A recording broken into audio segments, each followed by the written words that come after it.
আউযু বিল্লাহি মিনাশ শাইতানির রাজিম বিসমিল্লাহির রহমানির রহিম রব্বি জিদনি ইলমা রব্বি জিদনি ইলমা রব্বি জিদনি ইলমা।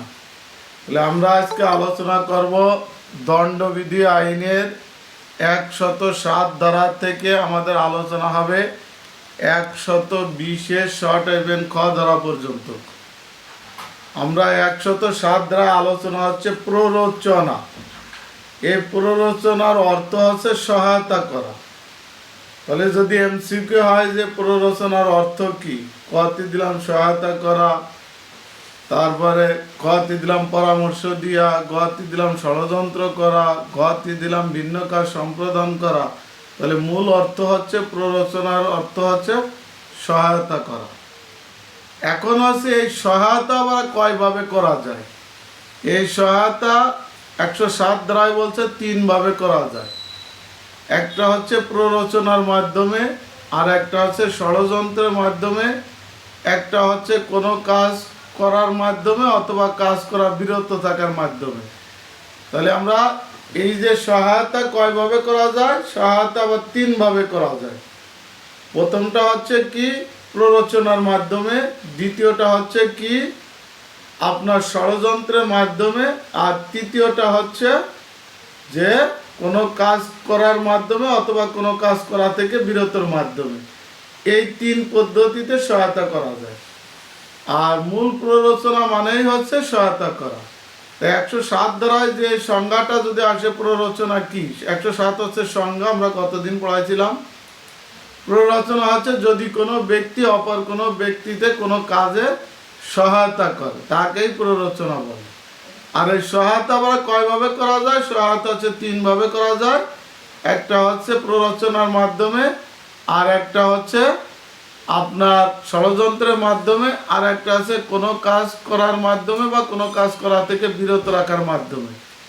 এই ছিল মোটামুটি আমাদের 107 ধারার আলোচনা। আর এই প্ররোচনা 2 ভাবে দেওয়া যায়, আমরা বলছি। সহায়তা কিন্তু 3 ভাবে করা যায়, প্ররোচনা দেওয়া যায় 2 ভাবে। একটা হচ্ছে উপস্থিত থেকে, আর একটা হচ্ছে অনুপস্থিত থেকে।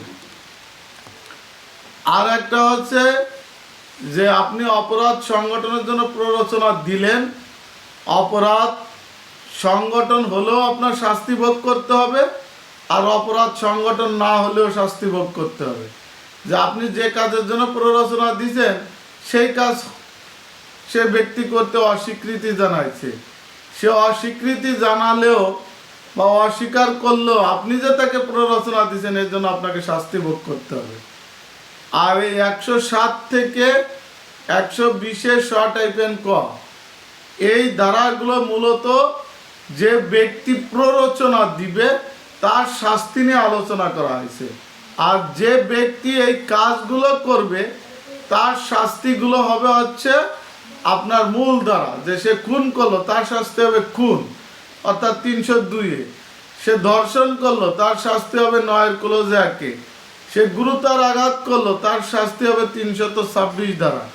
অর্থাৎ ওই ব্যক্তি যে কাজটা করবে তার শাস্তি হবে যে অপরাধটা করলো সে অপরাধের। আর যে ব্যক্তি প্ররোচনা দিল তাকে হচ্ছে এই যে 109 থেকে 114 পর্যন্ত যে ধারাগুলো আছে সেই ধারাগুলো তাকে ওই মূল ধারার কাছে নিয়ে যাবে। এটাই ছিল হচ্ছে প্ররোচনার মূল আলোচনাগুলো। তাহলে আমরা 107 ধারায় কি পেলাম, 107 ধারা হচ্ছে প্ররোচনা অর্থ হচ্ছে সহায়তা করা। যদি কোনো ব্যক্তি অপর কোনো ব্যক্তিকে কোনো কাজে সহায়তা করে তাকে প্ররোচনা বলে। এরপরে এই সহায়তা আবার কয়ভাবে করা যায়, সহায়তা হচ্ছে 3 ভাবে করা যায়।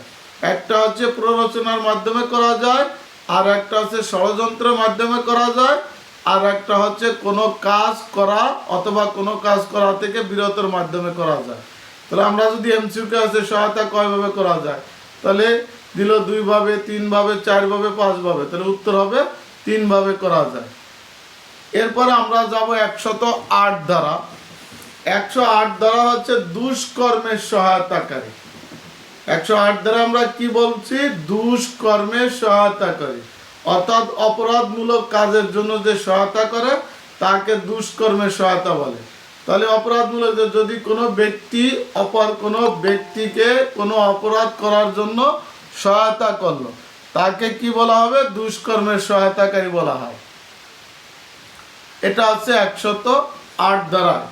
তা যদি আসে যে দুষ্কর্মের সহায়তাকারী বলতে কি বোঝো, তাহলে যে ব্যক্তি অপর কোনো ব্যক্তিকে কোনো অপরাধ সংগঠনের জন্য সে কি করে? সহায়তা করে, পরামর্শ দেয়, ষড়যন্ত্র করে, তারপর উস্কানি দেয় বা হুকুম দেয়, তার মানে সে কোনো অপরাধ করার জন্য এই কাজটা করছে, ওই ব্যক্তিকেই দুষ্কর্মের সহায়তাকারী বলা হয়। যেটা আমরা 108 ধারার আলোচনা গতদিনও করছি, আজকেও আমি আবার পুনরায় আলোচনা করলাম। যদি আপনাদের আসে যে দুষ্কর্মের সহায়তাকারী বলতে কি বোঝো, তাহলে কি বলবেন? যদি কোনো ব্যক্তি অপর কোনো ব্যক্তিকে কোনো অপরাধ সংগঠনের জন্য সহায়তা করে বা পরামর্শ দেয় বা তার সাথে ষড়যন্ত্র করে অথবা তাকে উস্কানি দেয় অথবা তাকে হুকুম দেয়, তার মানে সেই ব্যক্তি এই অপরাধ সংগঠনের জন্য সহায়তা করিয়াছে বলিয়া গণ্য হবে বা দুষ্কর্মের সহায়তাকারী হিসেবে গণ্য হবে। এটা ছিল আমাদের 108 ধারার আলোচনা। 108-এর আবার শর্ট টাইপের ক আছে, এটাকে আমরা বলি অতিরাষ্ট্রিক অপরাধের জন্য সহায়তা করা। অর্থাৎ বাংলাদেশের ভিতরে থেকে সে বিদেশে কোনো একটা অপরাধ করার জন্য উস্কানি দিল বা পরামর্শ দিল বা সহায়তা দিল, তাহলে সেই ব্যক্তি এই অপরাধের সাথে দোষী সাব্যস্ত হবে। বিদেশে যদি অপরাধটা সংগঠিত হয় তাহলে সে বাংলাদেশে থেকেও বিদেশে অপরাধের দোষী সাব্যস্ত হিসেবে গণ্য হবে। তার বিচার বিদেশেও করা যাবে, আবার তার বিচার বাংলাদেশেও করা যাবে, যেটা আমরা 108-এর শর্ট টাইপের ক দ্বারা, অর্থাৎ দুষ্কর্মের সহায়তাকারী তিনি বাংলাদেশে থেকে বিদেশে কোনো একটা অপরাধ সংগঠনের জন্য সহায়তা করছে। এটা ছিল 108-এর শর্ট টাইপের ক। যদি আমরা উদাহরণ দিই যে ক নামক ব্যক্তি খ নামক কোনো এক বিদেশি নাগরিককে বাংলাদেশের কোনো একজন ব্যক্তি ওই দেশে আছে তাকে খুন করার জন্য প্ররোচনা দিল, ওই ব্যক্তি তাকে খুন করলো, তাহলে ওই বিদেশি নাগরিক আর এই বাংলাদেশের নাগরিক দুইজনই এই খুনের অপরাধে দোষী সাব্যস্ত হবে। এটাই বলা আছে 108-এর শর্ট টাইপের ক ধারায়।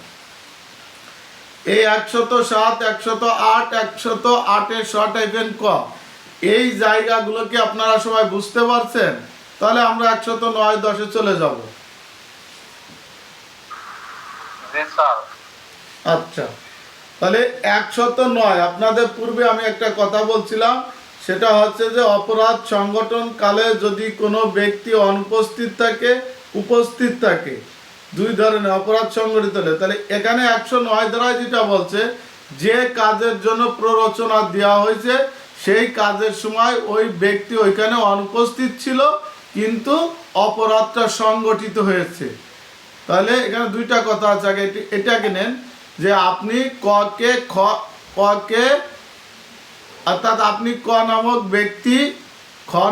ব্যক্তিকে খুন করার জন্য গ নামক ব্যক্তিকে প্ররোচনা দিলেন, কিন্তু এই খুন করার স্থানে আপনি উপস্থিত ছিলেন না, সেক্ষেত্রে গ নামক ব্যক্তি খ নামক ব্যক্তিকে খুন করলো, তার মানে অপরাধ সংগঠিত হলো কিন্তু ঘটনাস্থলে আপনি উপস্থিত ছিলেন না, যার কারণে এই উপস্থিত না থাকার কারণেও আপনার শাস্তি হবে 109 ধারা। আর এই খুনের জন্য 109-এ কোনো শাস্তির বিধান না থাকায় মূল দণ্ড হচ্ছে কত? 302। এই মূল দণ্ডের কাছে নিয়ে যাবে 109, যে আপনি পরামর্শ দিচ্ছেন বা সহায়তা করছেন হচ্ছে 109 ধারায় কি করার জন্য? খুনের জন্য। আপনার শাস্তি হবে 109/302। আর যে ব্যক্তি অর্থাৎ গ নামক ব্যক্তি যাকে খ নামক ব্যক্তিকে খুন করলো, এই গ নামক ব্যক্তির শাস্তি হবে শুধুমাত্র 302।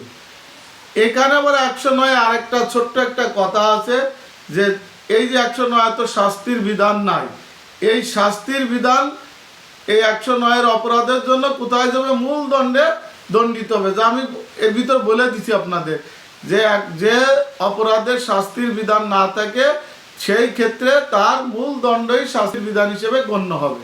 তার মানে 109 তাকে মূল দণ্ডের কাছে নিয়ে গেল, অর্থাৎ খুনের কাছে নিয়ে গেল। এটা হচ্ছে আমাদের 109 ধারা। আমরা যদি সহজভাবে বুঝি যে অনুপস্থিত থেকে যদি কোনো অপরাধ সংগঠনের জন্য সহায়তা করা হয়, সেই অপরাধটা যদি সংগঠিত হয় সেক্ষেত্রে তার শাস্তি হবে 109 ধারা। এবার আমরা পড়াইছিলাম এর পাশাপাশি 114, সেম একই কথা, একই কাজ। এখানে ছিল সে অনুপস্থিত আর ওখানে ছিল সে উপস্থিত। অর্থাৎ 114 দ্বারা বলছে যে অপরাধের জন্য তাকে খকে কি করছে, খকে খুন করার জন্য গকে প্ররোচনা দিচ্ছে, আর এই খুন করার সময় ওখানে উপস্থিত ছিল, তাহলে উপস্থিত থেকে খুনটা করা হয়েছে। তাহলে এই যে ক নামক ব্যক্তির শাস্তি হবে 114/302, আর যে খুন করছে তার শাস্তি হবে শুধুমাত্র 302। অনুপস্থিত থাকলে 109, উপস্থিত থাকলে 114। এটা খুনের ক্ষেত্রে হইতে পারে, ঘুষের ক্ষেত্রে হইতে পারে, মারামারির ক্ষেত্রে হইতে পারে, ধর্ষণের ক্ষেত্রে হইতে পারে। আপনার যে অপরাধের ক্ষেত্রে অনুপস্থিত থাকলে যে ক নামক ব্যক্তি খ নামক ব্যক্তিকে ধর্ষণ করার জন্য গ নামক ব্যক্তিকে প্ররোচনা দিল, গ নামক ব্যক্তি ধর্ষণ করলো, এখানে ক নামক ব্যক্তি অনুপস্থিত ছিল, তাহলে তার শাস্তি 109/9 ক্লোজ 1, আর যে ধর্ষণ করলো তার হচ্ছে 9 1 শুধু। আর যদি ক নামক ব্যক্তি ঘটনাস্থলে উপস্থিত থাকিয়া তাকে ধর্ষণের সহায়তা করে, তাহলে 114/9 ক্লোজ 1, আর ওর হবে শুধু 9 ক্লোজ 1। তাহলে আমরা 109 আর 114 কি ক্লিয়ার হতে পারছি? Clear sir. আর কে কোনো সমস্যা আছে? এইখানে 109টা একটু বলি স্যার। 109 এখানে যেটা আমরা মানে বইয়ের ভাষা যেটা পাচ্ছি আর কি, আপনার ভাষা তো স্যার আমরা বুঝতে পারছি, বইয়ের ভাষাটা যখন আমরা লিখতে যাব তখন তো একটু গন্ডগোল হইতে পারে। বিষয়টি যেরকম লেখা আছে, যে কার্যে সহায়তা করা হয়েছে, সহায়তার ফলে সেই কার্য অনুষ্ঠিত হইয়া থাকিলে এবং তোর জন্য দণ্ডদানের কোনো স্পষ্ট বিধান না থাকলে অনুরূপ সহায়তার শাস্তি।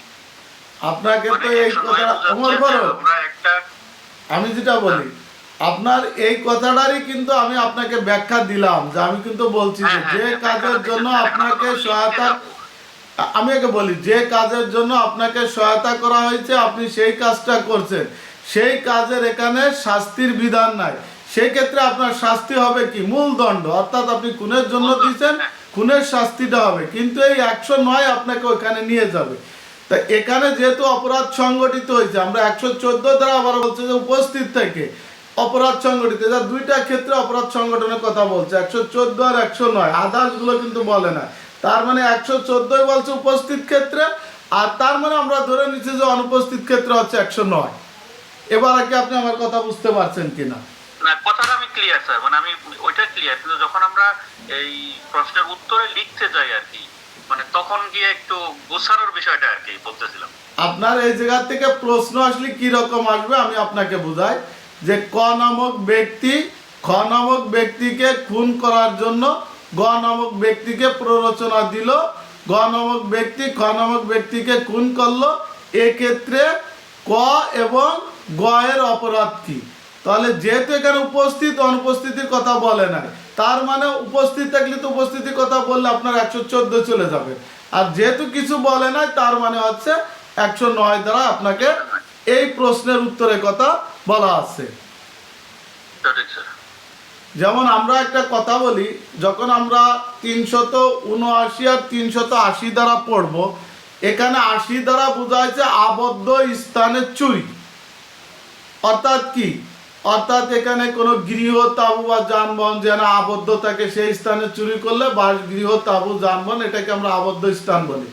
আর এর বাইরে যে চুরিটা হয়, তার মানে যেটা বুঝাইতে চাচ্ছে আপনি, যে খোলা জায়গা থেকে একটা চুরি হলো, যে আপনি রাস্তার পাশে একটা মোটরসাইকেল রেখেলেন, এই মোটরসাইকেলটা নিয়ে গেছেন, সেটা কোনো গ্যারেজও রাখেন না, রাস্তার পরেতে নিয়ে গেল, তাহলে সেক্ষেত্রে আপনার কি খোলা জায়গা থেকে চুরি হয়েছে।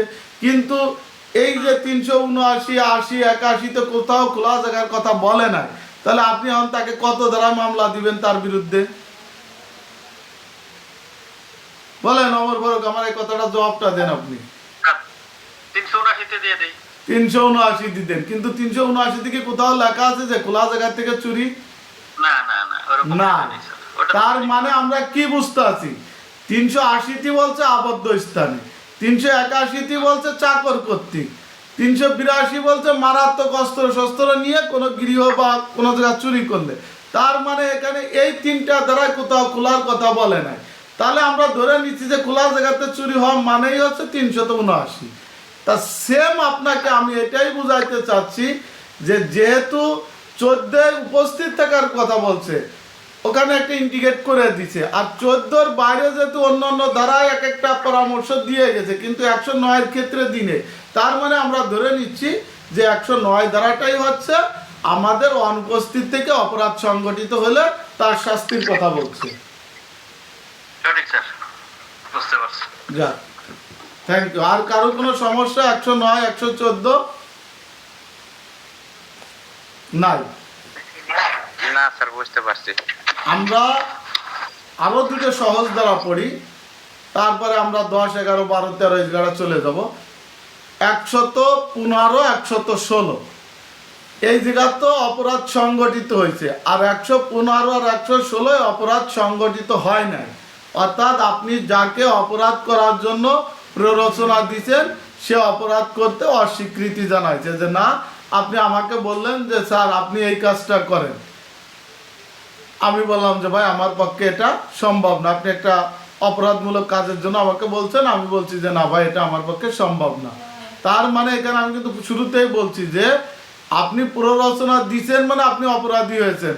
অপরাধ সংগঠিত হলেও অপরাধী হবেন, অপরাধ সংগঠিত না হলেও কিন্তু অপরাধী হবেন। তাই 115 আর 116 যেটা বলছে যে এক্ষেত্রে অপরাধ সংগঠিত হয়নি, কিন্তু প্ররোচনা দেওয়া হয়েছে, যার কারণে এই দুই দ্বারাই যে ব্যক্তি প্ররোচনা দিছে সেই ব্যক্তি শাস্তি ভোগ করবে। এখানে ডিফারেন্সটা কি? একটা হচ্ছে মৃত্যুদণ্ড বা যাবজ্জীবন কারাদণ্ড দণ্ডিত কোনো অপরাধের জন্য প্ররোচনা দিছে, কিন্তু ওই ব্যক্তি কি করছে, এই প্ররোচনার ফলে সে কাজ করতে অস্বীকার জানাইছে, যার কারণে যে ব্যক্তি এই যে মৃত্যুদণ্ড বা যাবজ্জীবন কারাদণ্ডে দণ্ডিত অপরাধে প্ররোচনা দিচ্ছেন তার শাস্তি হবে 115 বছর, তার শাস্তি 7 বছরের কথা উল্লেখ আছে। আর 116 দ্বারাই বলছে যে কারাদণ্ড দণ্ডিত কোনো অপরাধের জন্য প্ররোচনা দিছে, কিন্তু ওই ব্যক্তি এই অপরাধ করতে অস্বীকৃতি জানাইছে, যার কারণে তার শাস্তি হবে যে অপরাধের জন্য সে প্ররোচনা দিছে তার 4 ভাগের 1 ভাগ। আর এই ব্যক্তি যদি সরকারি কর্মচারী হয় তাহলে তার শাস্তি হবে অর্ধেক, অর্থাৎ যদি 7 বছর থাকে তাহলে 3.5 বছর, বা 4 বছর থাকলে 2 বছর। এটা বলছে হলো 116 দ্বারা। তাহলে আমরা একটা উদাহরণ দিই। 115 দ্বারা আমরা মৃত্যুদণ্ড বলতে কি ধরনের, যেমন ধর্ষণই একটা মৃত্যুদণ্ড অপরাধ। তাহলে আমরা দিলাম যে ক নামক ব্যক্তি, খ নামক ব্যক্তিকে বলল গ নামক মহিলাকে ধর্ষণ করার জন্য, কিন্তু খ নামক ব্যক্তি ধর্ষণ করতে অস্বীকৃতি জানালো, এটা একটা মৃত্যুদণ্ড বা যাবজ্জীবন কারাদণ্ড। এক্ষেত্রে খ নামক ব্যক্তি যেহেতু অস্বীকৃতি জানাইছে তার তো কোনো অপরাধ না, আর যে ব্যক্তি এই প্ররোচনা দিছে তার শাস্তি হবে এই যে 115 দ্বারায় এখানে, এবং তার শাস্তি 7 বছরের কথা উল্লেখ আছে।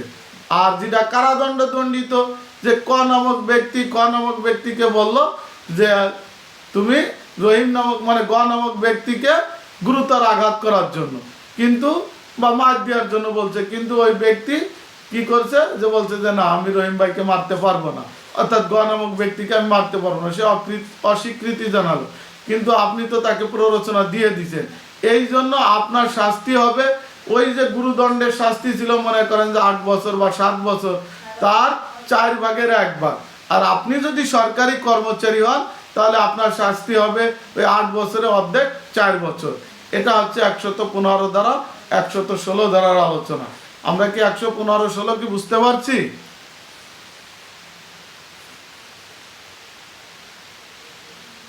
হ্যালো, জি স্যার, জি স্যার, বোঝা গেছে স্যার।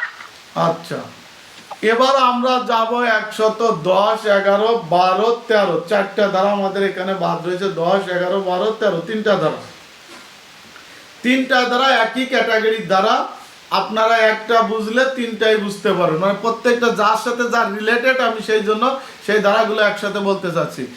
110 ধারায় যেটা বলছে যে আপনি যে কাজের জন্য প্ররোচনা দিচ্ছেন, অর্থাৎ আপনি ক নামক ব্যক্তিকে চুরি করার জন্য প্ররোচনা দিচ্ছেন, ক নামক ব্যক্তি আপনার অভিপ্রায় একসাথে সায় দিছে, হ্যাঁ আমি রাত্রে যে চুরি করব, কিন্তু সে ওই বাসগৃহে যাওয়ার পরে তার অভিপ্রায় চেঞ্জ হয়ে গেছে, সে তখন চুরি না করে সে আর একজনের বা অন্য গ্রামে যে সে ডাকাতি করে চলে আসছে। তার মানে কি, আপনি যে কাজের জন্য প্ররোচনা দিচ্ছেন সে সেই কাজ না করে সে নিজের মতো করে অন্য একটা কাজ করে আসছে। এটাই বলছে 110 দ্বারা, যে যে কাজের জন্য প্ররোচনা দিল সেই কাজ না করে ভিন্ন কাজ করার জন্য ওই যে যে ব্যক্তি, যে অর্থাৎ আপনি দিচ্ছেন চুরির অপরাধ, আপনার জন্য যদি চুরি করতো তাহলে আপনার শাস্তি হতো চুরি, অর্থাৎ 110/380 বা 79, যেটা খোলা আবদ্ধ যেটা এটা, কিন্তু সে সেটা করে নেয়। তারপরে আপনি প্ররোচনা দেওয়ার কারণে আপনার বিরুদ্ধে যে 110 নিয়ে যাবে কথায়, ওই যে 379 এখানে, যে আপনি তো দায় থেকে রেহাই পাবেন না, প্ররোচনা দিয়েছেন। কিন্তু যে ব্যক্তি ওই যে ভিন্ন এলাকায় যে ভিন্ন কাজ করে ডাকাতি করে চলে আসছে, ওই অপরাধের সাথে আপনি দোষী সাব্যস্ত হবেন না। ওই অপরাধের জন্য শুধুমাত্র ওই ব্যক্তি দোষী সাব্যস্ত হবে যে ভিন্ন কাজটি করে আসছে। এটা হচ্ছে আমাদের 110 ধারার আলোচনা। আবার একটু বলি যে আপনি যে কাজের জন্য তাকে প্ররোচনা দিচ্ছেন সে সেই কাজ করে তো নাই, এবং সে সেই কাজের ধরে যায়ও নাই, সে যে অন্য একটা কাজ করে চলে আসছে।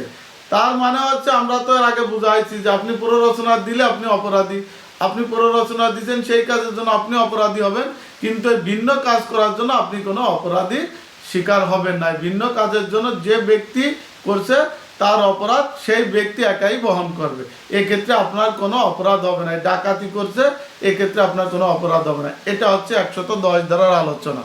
আমরা কি 110 ধারাটা কি বুঝতে পারছি? ওমর ফারুক বলেন। যদি কোনো ব্যক্তি অপর কোনো ব্যক্তিকে এইরূপ প্ররোচনা দান করেন এবং অপর ব্যক্তিটি সেই প্ররোচনার ফলে নির্ধারিত কাজ ব্যতীত অন্য কোনো কাজ সম্পাদন করেন, তাহলে দ্বিতীয় কাজটির জন্য প্ররোচনা দানকারী কোনো অপরাধ হিসেবে গণ্য হবে না। তা আমার কথা আর বইয়ের ভাষা তো একই কথা রে ভাই। সবাই কি বুঝতে পারছেন এখানে কি কথা বলছে? যে আপনি যে কাজের জন্য প্ররোচনা দিচ্ছেন সে সেই কাজ করে নাই, সে যে ভিন্ন একটা কাজ করে আসছে, এই ভিন্ন কাজের জন্য আপনি কোনো অপরাধী হবেন না। আপনি যেটুকুর জন্য প্ররোচনা দিচ্ছেন আপনি সেটুকুর জন্য অপরাধী হতে পারেন। এটাই হচ্ছে 110 ধারার আলোচনা।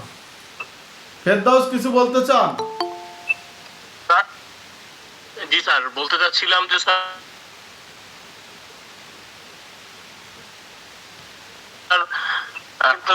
ওই ব্যক্তি ডাকাতি করছে স্যার, এক্ষেত্রে কি ও কি ডাকাতির পাশাপাশি কি চুরির দায়ে কি অভিযুক্ত হবে কিনা? ওই ব্যক্তি তো আপনার প্ররোচনায় কাজ করে না, সে তো আপনার কাজটা অস্বীকার করে সে ওইখান থেকে ফিরে চলে আসছে। এক্ষেত্রে ওই ব্যক্তি চুরির দায়ে দোষী হবে না, ও শুধুমাত্র ডাকাতির দায়ে দোষী হবে। আর আপনি হচ্ছে যে চুরির জন্য প্ররোচনা দিচ্ছেন, আপনি তো এই দায় থেকে রেহাই পাবেন না, কাজ সংগঠিত হোক বা না হোক। আপনার ওই যে 1/4 যে শাস্তি সেটা আসবে আপনার ক্ষেত্রে। এবার কি বুঝতে পারছেন? জি স্যার, ক্লিয়ার।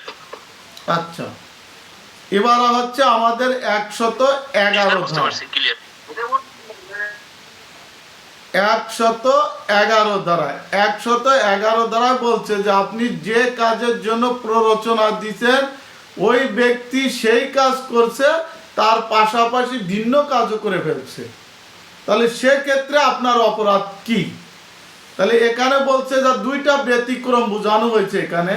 একটা বলছে যে আপনি একজন ব্যক্তিকে খুন করার জন্য একটা শিশুকে বিষের একটা বোতল দিলেন, যে 2টা গিলাস রাখা আছে, তুমি পূর্ব পাশের গিলাসে এই বিষটা ঢেলে দিবা, কিন্তু শিশু কি করছে, পূর্ব পাশে না দিয়ে পশ্চিম পাশে দিছে।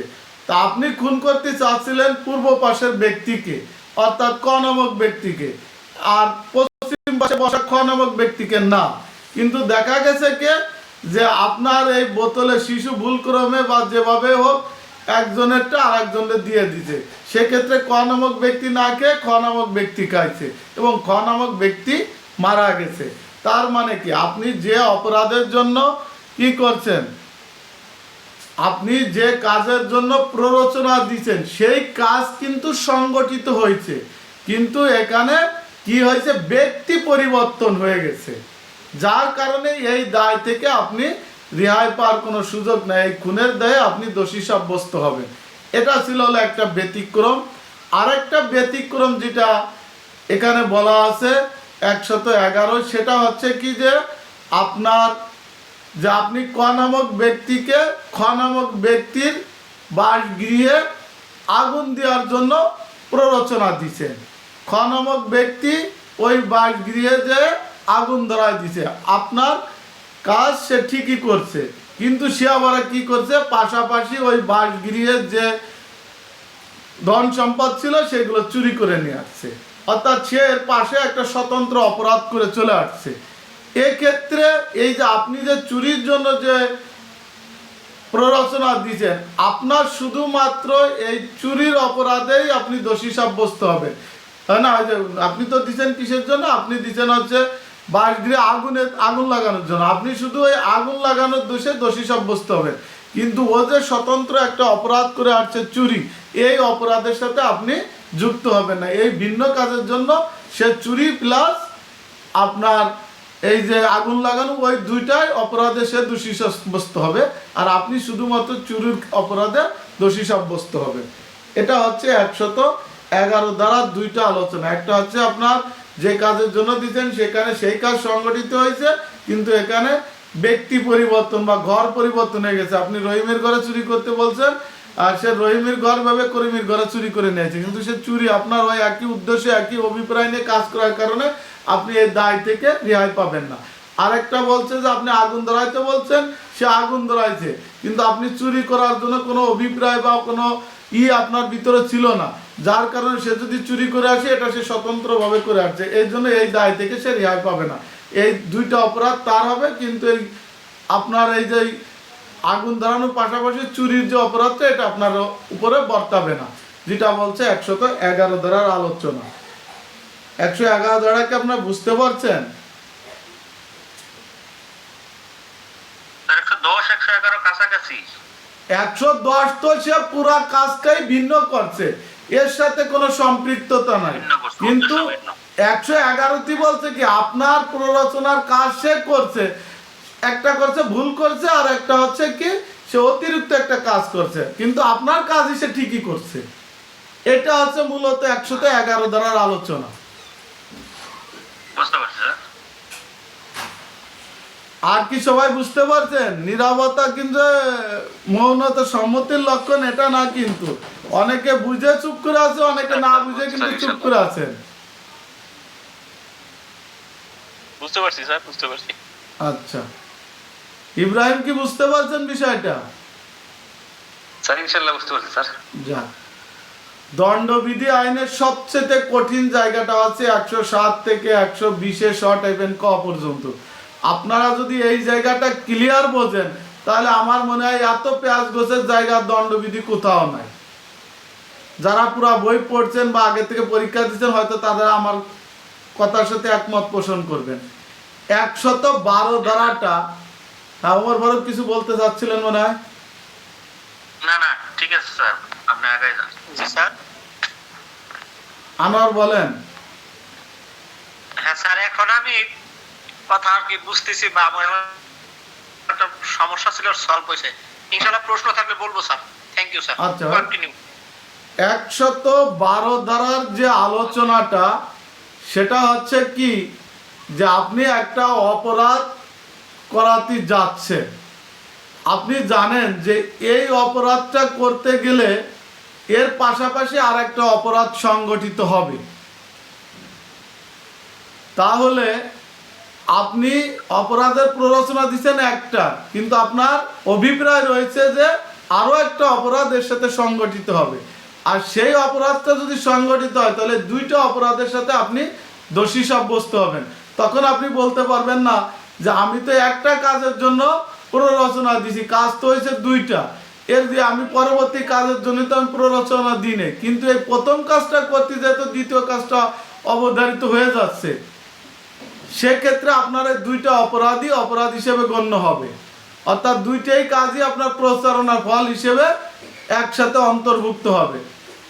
এখানে যেটা বোঝাইছে যে আপনি যে কাজের জন্য প্ররোচনা দিচ্ছেন ওই ব্যক্তি সেই কাজ করছে, সেই কাজ করতে যেয়ে পাশাপাশি একটা ভিন্ন কাজও সংগঠিত হয়ে গেছে ওই কাজ করার ক্ষেত্রে, সেক্ষেত্রে ওই ব্যক্তিও দুইটি অপরাধে অপরাধী হবে, পাশাপাশি আপনিও দুইটি অপরাধে অপরাধী হবেন। যেমন আমরা একটা কথা বলি যে আমরা চুরি নিয়ে যেহেতু আলোচনা করতেছি, আপনি একজন ব্যক্তিকে বললেন যে ক নামক ব্যক্তিকে বললেন যে খ নামক ব্যক্তির বাড়ি আপনি চুরি করেন। সে যখন শীত কেটে চুরি করার জন্য ভিতরে ঢুকলো, গৃহকর্তা কি সজাগ হয়ে গেল। আপনি জানেন যে চুরি কাজে যদি বাধা প্রদান করে তাহলে ও তাকে আঘাত করবে। তা এই যে গৃহকর্তা সজাগ হয়ে যাওয়ার পরে তাকে ধরার সৃষ্টি করলো, তখন তার হাতে থাকা লোহার রড বা যান এসে চুরি করতে গেছে, তাদের গৃহকর্তাকে আঘাত করছে। তার মানে চুরি তো করছে, পাশাপাশি সে একটা গুরুতর জখম করেও চলে আসছে, চোর। সেক্ষেত্রে এই যে চুরির পাশাপাশি যে গুরুতর আঘাত করে আসলো, তাহলে সে দুইটা অপরাধ করছে। একটা হচ্ছে সে চুরি করছে, আর একটা হচ্ছে গুরুতর আঘাত করছে। তা যে ব্যক্তি চুরিকালে চুরি করলো তার শাস্তি হবে 380, আর গুরুতর আঘাত করলো তার পাশাপাশি 326। আর আপনি তাকে প্ররোচনা দিয়েছিলেন চুরির জন্য, আপনারও চুরির ক্ষেত্রে যে 380 অবলিক এই যে আঘাত হবে। আপনি জানতেন যে চুরি করতে গেলে বাধা প্রদান হলে যে আঘাত করবে, আপনার অভিপ্রায় ছিল বা আপনার এই কাজের সাথে এই ধরনের কাজ সংগঠিত হতে পারে, সেক্ষেত্রে আপনিও এই যে 326-এর অপরাধে দোষী সাব্যস্ত হবে। অর্থাৎ এখানে এই যে ভিন্ন কাজটা হওয়ার ক্ষেত্রে আপনি এই দায় থেকে রেহাই পাবেন না, এই দায়টাও আপনার ঘাড়ে অটোমেটিকলি চলে আসবে, এই অপরাধটা আপনার সাথে যুক্ত হয়ে যাবে। এটা ছিল হচ্ছে 112 ধারার আলোচনা। আমরা আরেকটা উদাহরণ দিই যে এখানে বইতে এরকম একটা উদাহরণ আছে যে একজন সরকারি কর্মচারী, তিনি কি করতে গেছেন, একটা কি সম্পত্তি ক্রয় করার জন্য গেল। আর এই যে তার সম্পত্তি ক্রয় করতে গেছে, তার ভাই আবার আর একজনকে কি বললো যে এই সম্পত্তি জাতি না নিতে পারে, তুই তাকে বাধা প্রদান করবি। অর্থাৎ ওই ব্যক্তিকে প্ররোচনা দিল। সেই ব্যক্তি বাধা প্রদান করলো যে এই সম্পত্তি আমি নিয়ে যেতে দিব না। সরকারি কর্মচারী সম্পত্তি নেওয়ার জন্য চেষ্টা করলো, এক পর্যায়ে সেই পুলিশ তাকে গ্রেফতার করার চেষ্টা করে, তখন সে কি করলো, পুলিশের উপর আক্রমণ করলো, এক পর্যায়ে পুলিশকে গুরুতর আঘাত করলো। তার মানে কি, ওই যে ওই ব্যক্তি প্ররোচনা দিছিল, সে জানতো যে এই সম্পত্তি যখন বাধা দিবে পুলিশ তাকে গ্রেফতার করতে যাবে, আর সে গ্রেফতার করতে গেলে সে উত্তেজিত হয়ে পুলিশকে আঘাত করবে। এটা তার জানা ছিল যে ব্যক্তি প্ররোচনা দিবে। তার মানে এখানে বাধা প্রদান করা একটা অপরাধ ছিল, সেটার দায়ও সে দোষী সাব্যস্ত হবে। আর এই যে এই বাধার কাজে যে তাকে গুরুতর আঘাত করছে, সে কাজেও ওই প্ররোচক দোষী সাব্যস্ত হিসেবে গণ্য হবে। এটা বলা হচ্ছে আমাদের 112 ধারার আলোচনা। আমরা কি 112 ধারাটা কি বুঝতে পারছি?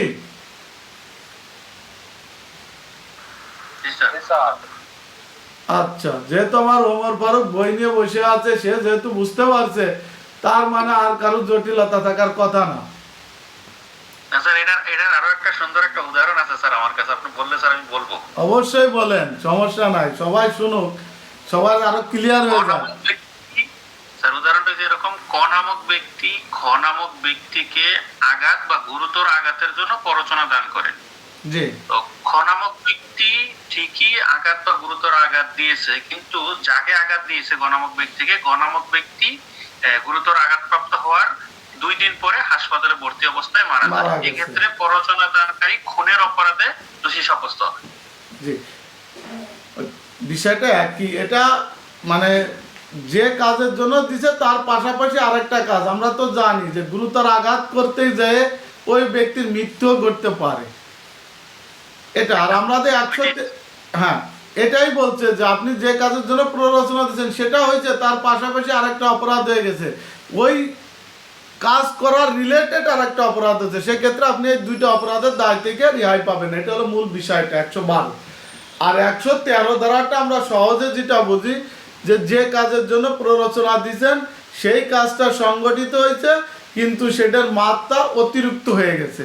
তখন আমরা কালকে একটা উদাহরণ দিয়েছিলাম যে বাংলা সিনেমার মতো, যে নায়িকা বলছে যে নায়কের 2টা চড় থাপ্পড় দিয়ে ঢাকা শহরতে বাইর করে দেওয়ার জন্য, আর ভিলেনে কি করছে, সে তার হাত পা ভেঙে এনে নায়িকার সামনে দিয়ে দিছে। তার মানে কি, তাকে বলা হয়েছিল নর্মাল আঘাত করার জন্য, সে করছে গুরুতর আঘাত। এটা হচ্ছে 113 ধারার আলোচনা। অর্থাৎ অপরাধের মাত্রা পরিবর্তন হয়ে গেছে, কিন্তু অপরাধ ঠিকই সংগঠিত হয়েছে। এটা হচ্ছে আমাদের 113 ধারার মূলত আলোচনা। আমরা কি 113 ক্লিয়ার?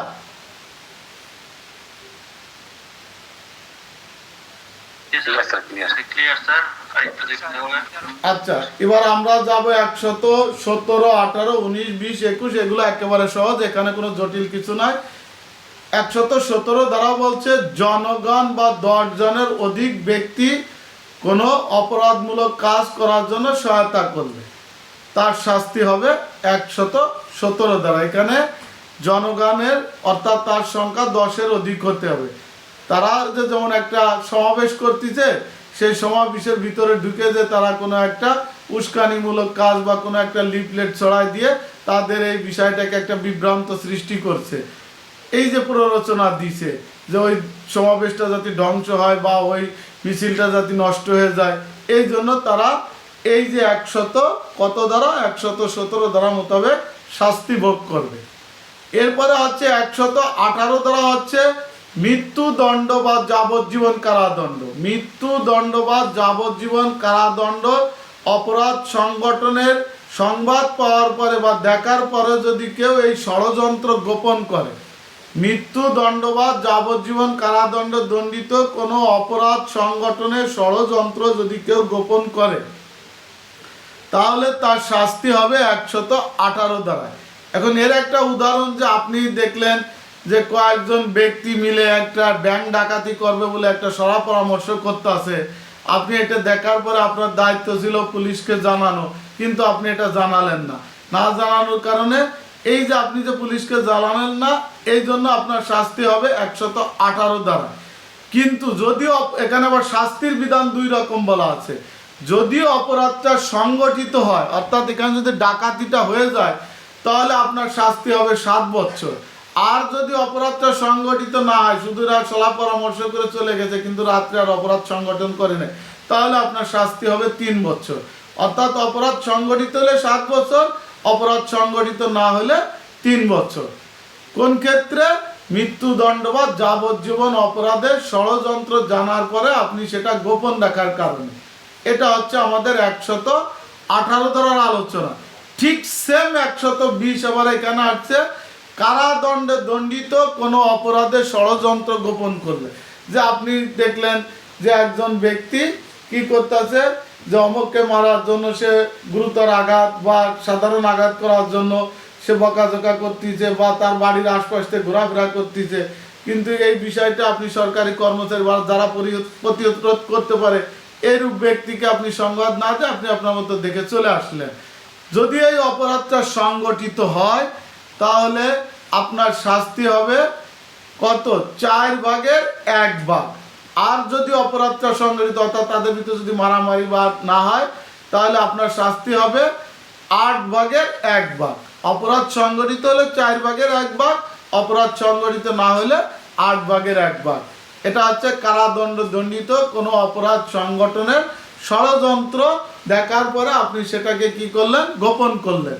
এই ষড়যন্ত্র গোপন করার জন্য আপনার শাস্তি হবে অপরাধ সংগঠিত হলে 4/1 ভাগ, আর অপরাধ সংগঠিত না হলে 8/1 ভাগ। আর আপনারা আবার কইতে পারেন যে স্যার কোন অপরাধের 4/1 ভাগ আর কোন অপরাধের 8/1 ভাগ? আপনি যে অপরাধ সংগঠনের ষড়যন্ত্র গোপন করেছেন, আমরা বলছিলাম যে মারামারির কথা, তা মারামারিতে যদি আপনার শাস্তি থাকে 8 বছর, তাহলে যদি অপরাধ সংগঠিত হয় তাহলে 4/1 ভাগ আপনার কত হবে? 4-8 হলে 2 বছর। আর যদি অপরাধ সংগঠিত না হয় তাহলে হবে 8/1 ভাগ, মানে অনলি 1 বছর। এটা ছিল হচ্ছে আমাদের 120 ধারার আলোচনা। মাঝখানে একটা ধারা রয়ে গেছে, সেটা হচ্ছে 119 ধারা। কোন ধারা? 119 ধারা। এই 119 ধারাটা হচ্ছে সরকারি কর্মচারী অ্যাজ আ পুলিশ অফিসার আপনার ক্ষেত্রে প্রযোজ্য। যে এই যে মৃত্যুদণ্ড বা যাবজ্জীবন কারাদণ্ড বা শুধু কারাদণ্ড দণ্ডিত কোনো অপরাধের সংবাদ ওই যে ওই ব্যক্তি অর্থাৎ 100 কত দ্বারা 18 দ্বারার 120 দ্বারার অপরাধ হওয়ার সম্ভাবনা আছে, জানার পরে যে ব্যক্তি দেখলো সেই ব্যক্তি এসে পুলিশ অফিসারকে জানালো যে স্যার ওখানে তো দেখলাম যে ওরা ডাকাতি করবে, একটা সলা পরামর্শ করতেছে, আপনি এটাকে প্রতিহত না করলে কিন্তু আজকে ওরা ডাকাতি করবে। আপনি সরকারি পুলিশ অফিসারে আপনি কি করলেন যে এটাকে আদৌ মিয়া ডাকাতি করে করুক, এটা আমার কি, আপনি চুপচাপ করে এটা বসে থাকলেন। অর্থাৎ আপনি ডাকাতি করার সুযোগ করে দিলেন, এটা প্রতিহত করলেন না, তাদের গ্রেপ্তারও করলেন না বা ওই যা সিকিউরিটিরও ব্যবস্থা করলেন না। এই যে আপনার কারণে যে ওখানে ডাকাতি হলো বা অপরাধ সংগঠিত হলো, আপনি অপরাধের সংবাদ জানার পরেও কি করলেন, এই ষড়যন্ত্রটা গোপন করলেন, এই জন্য আপনার শাস্তি, যদি এটা মৃত্যুদণ্ড বা যাবজ্জীবন কারাদণ্ড দণ্ডিত অপরাধ হয় তাহলে আপনার শাস্তি হবে 7 বছর অপরাধ সংগঠিত হলে। আর যদি অপরাধ সংগঠিত না হয় তাহলে আপনার শাস্তি হবে 3 বছর, অর্থাৎ অর্ধেক যেটা। এটা ছিল আমাদের 119 ধারার আলোচনা। আর এই ছিল আমাদের পুরো প্ররোচনার চ্যাপ্টারটা, 107 থেকে 120 ধারার আলোচনা। আর 120 আর 120-এর শর্ট টাইপেন ক, 120 আমি দরকার হলে আবার আলোচনা করতেছি। 120 ধারায় যেটা বলছে, কারাদণ্ড দণ্ডিত কোনো অপরাধের জন্য যদি কোনো ব্যক্তি ষড়যন্ত্র গোপন করে, যে সে দেখলো কোনো কারাদণ্ড দণ্ডিত কোনো অপরাধ সংগঠিত হতে যাচ্ছে, সে এটা যে নিবারণ করতে পারে তাকে এই সংবাদটা না দিয়ে সে চুপচাপ করে থাকলো, তার মানে এই ষড়যন্ত্রটা সে গোপন করলো। এই জন্য যদি অপরাধটা সংগঠিত হয় তাহলে তার শাস্তি হবে 4 ভাগের 1 ভাগ। আর যদি অপরাধটা সংগঠিত না হয় তার শাস্তি হবে 8 ভাগের 1 ভাগ। এটা হচ্ছে 120। আর 119 হচ্ছে, যদি কোনো সরকারি কর্মচারী কোনো মৃত্যুদণ্ড বা যাবজ্জীবন কারাদণ্ড দণ্ডিত কোনো অপরাধের সংবাদ পাওয়ার পরেও সে যদি এটা গোপন করে রাখে, অর্থাৎ এই ষড়যন্ত্রটা গোপন করে রাখে, যদি এই গোপন করার কারণে যদি অপরাধটা সংগঠিত হয় তাহলে তার শাস্তি হবে 7 বছর। আর যদি অপরাধটা সংগঠিত না হয় তাহলে তার শাস্তি হবে 3 বছর। এটা হচ্ছে 119 ধারার আলোচনা। আর 120-এ বলছে বিশেষ শ টাইপেন ক, এটা হচ্ছে 5ম অধ্যায়ের আবার ক একটা অধ্যায়, 5মে শ টাইপেন ক অধ্যায়। এখানে এটাকে বলা আছে অপরাধজনক ষড়যন্ত্র। অপরাধজনক ষড়যন্ত্র, এই অপরাধজনক ষড়যন্ত্র সংজ্ঞা দিয়ে আছে 120-এর শ টাইপেন ক দ্বারা। এখানে বলছে যে যদি কোনো 2 বা ততোধিক ব্যক্তি, 2 বা ততোধিক ব্যক্তি কোনো বেআইনি কাজ, অর্থাৎ যে কাজটি বেআইনি নয়, সেই কাজটি যদি বেআইনি উপায়ে করতে যদি একমত পোষণ করেন বা চুক্তি করেন তাহলে তারা কি করছে, অপরাধজনক ষড়যন্ত্র করিয়াছে বলিয়া গণ্য হবে। তাহলে কাজটা হবে কি, বেআইনি। ব্যক্তি হবে কত, 2 বা ততোধিক। আবার যে কাজটা বেআইনি নয় সেই কাজটা, অর্থাৎ একটা আইনমতো কাজকে সেটা আবার বেআইনি উপায়ে করার জন্য তারা কি করে, একমত পোষণ করে বা চুক্তি করে, তাহলে তারা কি করলো, অপরাধজনক ষড়যন্ত্র করিয়াছে বলিয়া গণ্য হবে। যেটা আমরা 120-এর শ টাইপেন ক দ্বারা দেখতে পাই। আর এর শাস্তি বলা আছে 120-এর শ টাইপেন খ দ্বারা, অর্থাৎ অপরাধজনক ষড়যন্ত্র যদি কোনো ব্যক্তি করে থাকে তার শাস্তি হবে 120-এর শ টাইপেন খ দ্বারা। আর এই অপরাধজনক ষড়যন্ত্রের মামলা কে আমলে নিতে পারেন, সরকার কর্তৃক ক্ষমতাপ্রাপ্ত ব্যক্তি, অর্থাৎ সরকার যাকে এইরূপ মামলা নেওয়ার জন্য আদেশ দিয়েছে, যা আমরা ফৌজদারি কার্যবিধি আইনের 196 শ টাইপেন খতে দেখতে পাই। আর এই ধরনের মামলা কে তদন্ত করতে পারে, এই যে অপরাধজনক ষড়যন্ত্রের মামলা তদন্ত করতে পারেন পুলিশ পরিদর্শকের নিম্নে নয়, পুলিশ পরিদর্শকের নিম্নে নয় এই অপরাধজনক ষড়যন্ত্রের মামলা তদন্ত করতে পারেন। এই ছিল আমাদের আলোচনা। আমি একটু শুরু থেকে আবার একটু আপনাদেরকে সারসংক্ষেপে একটু বলি, তারপরে আপনাদের যদি কারো কোনো প্রশ্ন থাকে আমি নিয়ে নিব। তাহলে প্রথমে হচ্ছে প্ররোচনা কাকে বলে বা প্ররোচনা কি। আমরা শর্টভাবে বলছিলাম, প্ররোচনা হচ্ছে যদি কোনো ব্যক্তি অপর কোনো ব্যক্তিকে কোনো অপরাধ সংগঠনের সহায়তা করে তাকে প্ররোচনা বলে, বা যদি কোনো ব্যক্তি অপর কোনো ব্যক্তিকে কোনো কাজে সহায়তা করে তাকে প্ররোচনা বলা হয়। এই সহায়তা আবার 3 ভাবে দেওয়া যায়। একটা হচ্ছে প্ররোচনার মাধ্যমে দেওয়া হয়, একটা হচ্ছে ষড়যন্ত্রের মাধ্যমে দেওয়া হয়, আর একটা হচ্ছে কোনো কাজ করার মাধ্যমে অথবা কোনো কাজ করা থেকে বিরত রাখার জন্য এই প্ররোচনা বা সহায়তা দেওয়া হয়। এটা ছিল 107 ধারার আলোচনা। 108 ধারা আমাদের আলোচনা ছিল যদি কোনো ব্যক্তি কোনো অপরাধ সংগঠনের জন্য সহায়তা করে বা পরামর্শ দেয় বা উস্কানি দেয় সেই ব্যক্তি দুষ্কর্মে সহায়তা করিয়াছে বলিয়া গণ্য হবে। এটাও একটা সংজ্ঞা 108 ধারা। 108-এর শর্ট এফ কতে আমরা যেটা দেখতে পাই সেটা বলা হচ্ছে যে বাংলাদেশের নাগরিক যদি বিদেশে কোনো অপরাধ সংগঠনের জন্য সহায়তা করে তার শাস্তি হবে, বাংলাদেশেও হতে পারে অথবা বিদেশেও করা যেতে পারে, যেটা আমরা অতিরাষ্ট্রিক অপরাধ বলে গণ্য করি। অতিরাষ্ট্রিক অপরাধের সহায়তাকারী হিসেবে গণ্য করা হয়। আর অতিরাষ্ট্রিক অপরাধ তো আমাদের অত্র আইনের 4 ধারায় আমরা আলোচনা করেছি, 3 ধারায়ও আছে এটা। এরপরে 9 ধারা হচ্ছে যে কাজের জন্য প্ররোচনা দেওয়া আছে সেই কাজ যদি সংগঠিত হয় এবং এই কাজের দরুন যদি কোনো শাস্তির বিধান না থাকে তাহলে সেই শাস্তি মূল দণ্ডের শাস্তি হিসেবে গণ্য হবে। এর সাথে এই 109 আবার তাকে ওই মূল দণ্ডের কাছে নিয়ে যাবে, যেটা আমরা 109 ধারা। এর পাশাপাশি আমরা বলছি যে অপরাধ সংগঠিত সময় যদি ব্যক্তি অনুপস্থিত থাকে সেক্ষেত্রে আমরা 109 ধারা ব্যবহার করব।